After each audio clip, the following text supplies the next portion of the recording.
ओम विष्णुदेवाय नमः।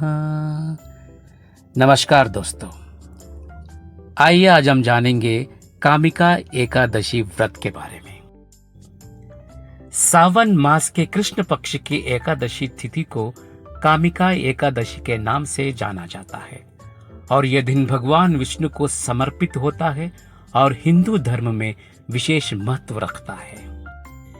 ये चतुर्मास की दूसरी एकादशी होती है और सावन मास की पहली एकादशी, जिसमें भगवान विष्णु योग निद्रा में होते हैं। हालांकि श्री विष्णु के योग निद्रा में होने से पूजा में कोई बदलाव नहीं होता है। इस दिन भगवान विष्णु के साथ साथ भगवान शिव की भी विशेष कृपा प्राप्त होती है। जो साधक कामिका एकादशी का पूजा करते हैं उनसे देवता, गंधर्व और सूर्य आदि सब पूजित हो जाते हैं। इस दिन भगवान विष्णु के साथ माता लक्ष्मी की भी पूजा करते हैं। इस दिन व्रत रखने से तीर्थ स्थान और दान से कई गुना पुण्य फल मिलता है। कामिका एकादशी को लेकर एक कथा प्रचलित है, आइए उसके बारे में जानते हैं। एक गांव में एक विष्णु भक्त क्षत्रिय रहता था। वो भगवान को बहुत मानता था, लेकिन उसके मन में घमंड था। एक दिन किसी कारणवश उसकी ब्राह्मण से हाथापाई हो गई और ब्राह्मण की मृत्यु हो गई। ब्राह्मण की मृत्यु से क्षत्रिय विचलित हो गया। उसे अपनी गलती का एहसास हुआ।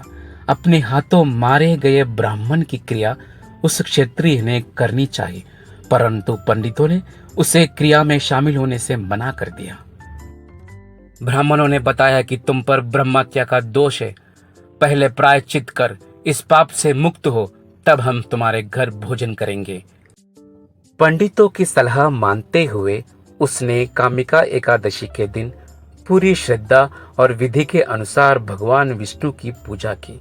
फिर उसने ब्राह्मणों को भोजन कराया और दान दक्षिणा भी दी। और इस तरह भगवान विष्णु की कृपा से वह क्षत्रिय ब्रह्म हत्या दोष से मुक्त हुआ। ब्रह्म हत्या और भ्रूण हत्या आदि पापों को नष्ट करने वाली इस कामिका एकादशी का व्रत मनुष्य को यत्न के साथ करना चाहिए।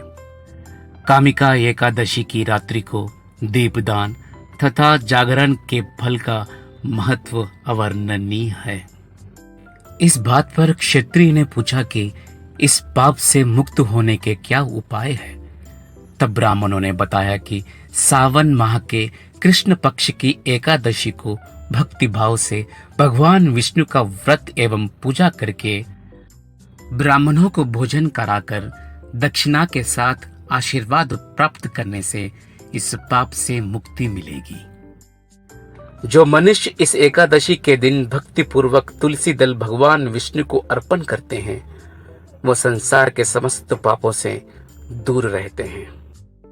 पाप रूपी कीचड़ में फंसे हुए और संसार रूपी समुद्र में डूबे मनुष्य के लिए इस एकादशी का व्रत और भगवान विष्णु का पूजन अत्यंत आवश्यक है। इससे बढ़कर पापों के नाश का कोई उपाय नहीं है। कल है कामिका एकादशी, तो श्री भगवान विष्णु की पूरे विधि विधान के साथ पूजा कीजिए, व्रत रखिए और अपने कष्टों को दूर कीजिए। चलिए आज के वीडियो में इतना ही, फिर मिलते हैं अगले वीडियो में। धन्यवाद, अलविदा।